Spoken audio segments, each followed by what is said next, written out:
ওই যে Kim Jong উনকে দেখেন, চিনেন? কিম জং উনকে চিনেন? কোথাকার প্রেসিডেন্ট? তার দেশের মানুষ খাবার খেতে পারে না, আর সে মিসাইল বানায় বসে বসে। আর আমেরিকা পশ্চিমা থেকে ভয় দেখায় না? দেখেছেন? ওর ওই উত্তর কোরিয়া হামলা চালাতে হলে 100 বার চিন্তা করতে হবে পশ্চিমাদেরকে। হ্যাঁ, কারণ সে 8-10টা মুসলিম কান্ট্রির মতো না যাদের কাছে এরকম কোনো অস্ত্র নাই। কথা বুঝতে পারছেন? ওকে অত সহজে কিন্তু কেউ আক্রমণ করবে না।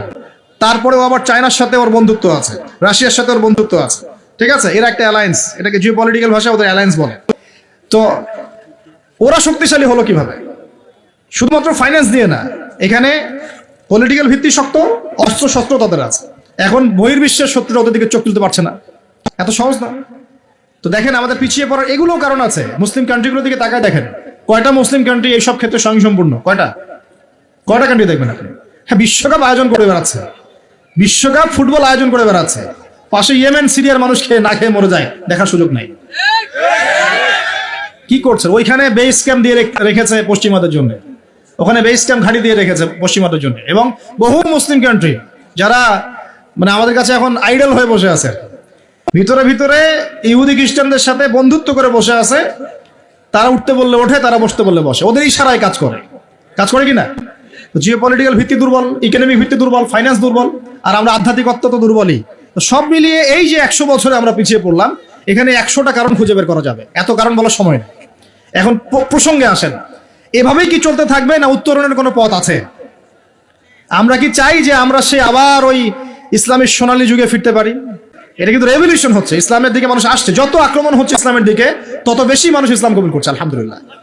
আর আমরা পিছিয়ে পড়ছি। এই যে আমরা যে গরু খাওয়া মুসলিম হয়েছি, আমরা যে জুমার দিন নামাজ পড়া মুসলিম হয়েছি, আমরা মুসলিম পরিবারে জন্মগ্রহণ করে আব্দুর রহমান, আব্দুর রহিম নাম নিয়ে বসে আছি, কিন্তু আসলে রহমানের বান্দার বৈশিষ্ট্য কি আমি জানি না। আল্লাহ পাক আমাদেরকে হেফাজত করুন, আমিন। হতাশ হব না আমরা ইনশাআল্লাহ। খালি একবার যদি তওবা করে ফিরে আসি, আল্লাহ পাক দুনিয়াও দিবে ইনশাআল্লাহ, আখিরাতও দিবে ইনশাআল্লাহ।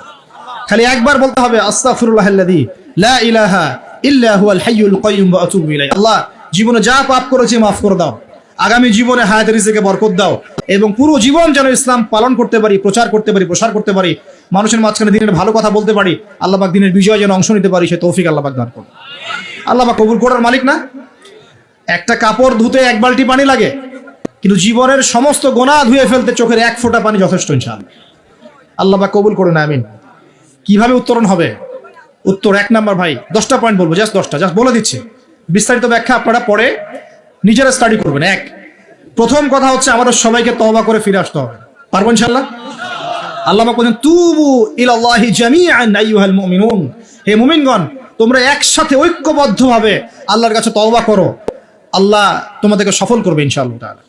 আমরা তওবা করি, বলি আস্তাগফিরুল্লাহ আল্লাযী লা ইলাহা ইল্লা হুয়াল হাইয়ুল কাইয়্যুম ওয়া আতুবু ইলাইহি। আমরা আল্লাহর কাছে তওবা করছি, আমরা সারা জীবন যে পাপ করেছি আল্লাহ পাক যেন মাফ করে দেন, এবং আমাদের নেক হায়াতে যেন আল্লাহ পাক বরকত দান করেন, এবং আমাদেরকে পুরো জীবন যেন ইসলাম পালন করার তৌফিক দান করেন। মধ্যমপন্থী হবেন, চরমপন্থী হবেন না, ইসলামের নামে কোনো সন্ত্রাসী কর্মকাণ্ডে যাবেন না, আবার শৈথিলতাবাদী হবেন না, গোলালু মার্কা মানে সব তরকারিতে গা ভাসিয়ে দিবেন না।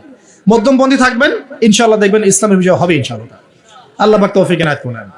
1 নাম্বার কাজ তওবা করে ফিরে আসা। 2 নাম্বার, আমাদের সবাইকে দিনের জ্ঞান চর্চা করতে হবে। রাজি আছেন ইনশাআল্লাহ? আল্লাহ পাক তৌফিক এনায়েত করুন, আমিন। 3 নাম্বার, অবশ্যই জানা অনুযায়ী সবাইকে আমল করার চেষ্টা করতে হবে, নবীর সুন্নত বাস্তবায়ন করতে হবে। তৌফিক এনায়েত করুন আল্লাহ পাক, আমিন। আল্লাহ পাক আমাকে আগে তৌফিক দান করুন, এরপর আপনাদের সবাইকে তৌফিক দান করুন, যাতে করে আমরা দিনের 24 ঘন্টা প্রতিটা কাজ নবী সাল্লাল্লাহু আলাইহি ওয়াসাল্লামের সুন্নাহ মতো করতে পারি, আমিন।